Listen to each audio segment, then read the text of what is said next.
What's up guys, this is Unknown from Notion Hub, and in this video, I'm going to show you the most important tips and tricks for Samsung A52. By the way, we've already made best features on this phone where we have shown all the best features of this phone, so go check that out.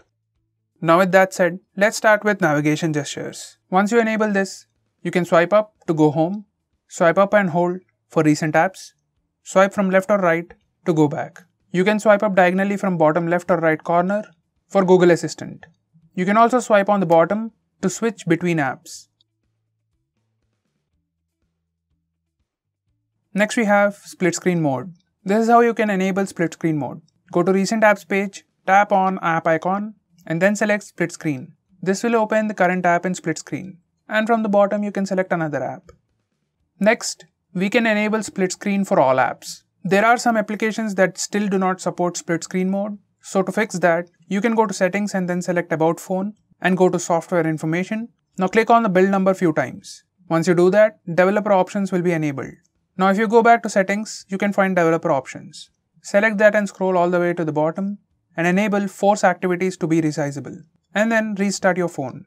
Now you will be able to use all applications in split screen mode. Next we have camera gestures. Now we have few camera gestures, like you can swipe up the shutter button for a floating button. You can place it near your thumb for easy access. Swipe it back into the shutter button to remove it. You can swipe up and down on preview window to switch between front and rear cameras. You can also pinch to zoom in and out to switch between primary and wide angle cameras. Now in the front camera, you can show your palm to take a picture.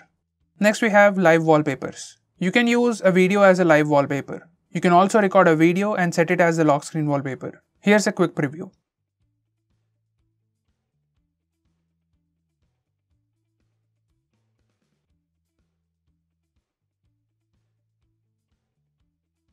Next we have edge panel.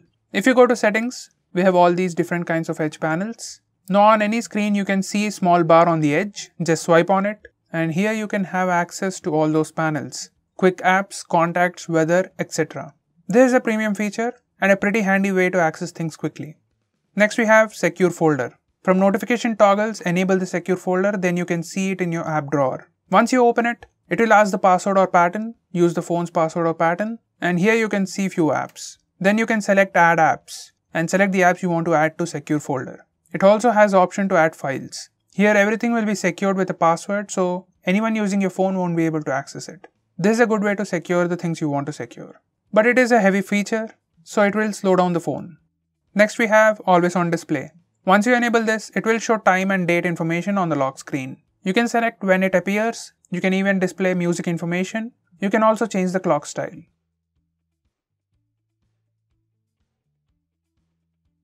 Next we have screenshot. As with most phones, you can take the regular screenshot with the buttons. Just press the volume down and power button at the same time to take a screenshot. This works everywhere. Next we have palm gesture to take a screenshot. If taking screenshot with buttons is hard or you want an easier way, we also get palm swipe gesture. Once you enable this, you can swipe on the screen with the side of your palm to take a screenshot. It's not the best of the ways, but in few situations, it's much easier than pressing buttons. Next we have long screenshot. Once you enable toggle screenshot toolbar, whenever you take a screenshot either with palm swipe gesture or with the buttons, you get additional options on the bottom of the screen. Just tap on this and it will start taking long screenshot. It will scroll once and pause, so you can tap again and again till you get the desired long screenshot. Next we have record screen. Once you enable screen recorder, then allow the permissions if it's the first time. It will ask to select the sound settings, select your preferred setting, and recording will start in few seconds. Now everything you do on screen will be recorded. You can just press the red stop button to stop the screen recording. From its settings, you can even change few more things like video resolution. Next we have maximum power saving mode. If you have critically low battery, you can turn this on and it limits the CPU usage, enables dark mode, and does everything to reduce battery consumption. Now you can use the phone for very long time. You can't do much in this mode, but you can add more apps here and you can also use internet. Next we have auto call recording. Once you enable this mode, all the calls will be automatically recorded on your phone. You can also select if you want to record all numbers or unsaved numbers or selected numbers. Next we have default apps. This is default apps page. From here you can select your default browser, default phone dialer, default home screen, that's the default launcher, and so on.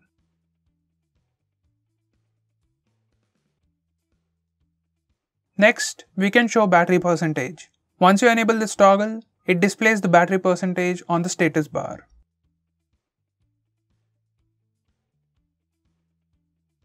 Next, we can disable fast charging. From battery settings, you can disable this toggle, fast charging. Next, we can display brightness control all the time. Now this is your brightness slider.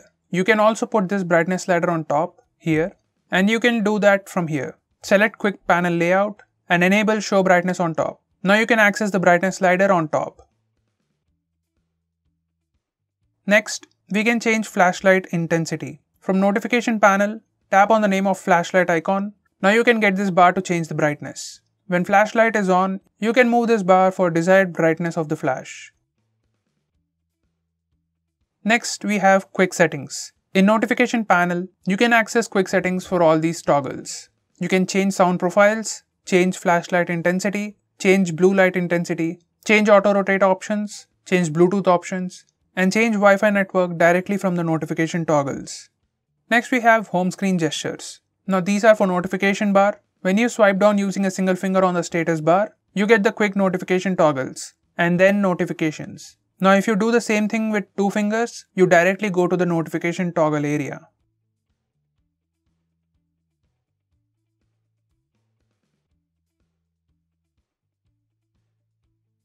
Next, we can disable wallpaper service. Once you disable this wallpaper service option, the lock screen wallpapers no longer change, and a single wallpaper will be fixed. Next we have SIDEKEY feature. Right out of the box, when you press and hold the power button, it takes you to Bixby and you don't get the power options. So for power options, you need to go to the notification area and click this button for the power menu. Now if you want to change that, or if you just want to use the power button for, the power options, you can select power off menu. Once you do that, you can just press and hold the power button for power off menu. Next we also have quick shortcut. We can double press power button to quickly open the camera application, or you can set it to open Bixby, or else you can also open your favorite application. Next we have swipe to call or send message. Once you enable this, in your phone dialer or contacts, you can swipe right on the contact to call them or swipe left on the contact to message them. This is the quick and easy way to take those actions. So guys, these are the most important tips and tricks for your Samsung phone. If I missed out on anything important, do let me know by commenting below this video. And if you're planning to buy this phone, use the link in the description. It always helps the channel. If you want us to make any specific video, tweet out to us with hashtag AskGreedyTech on Twitter, and we'll try to make it as soon as possible. I'm Unknown from Notion Hub. Meet you in the next one.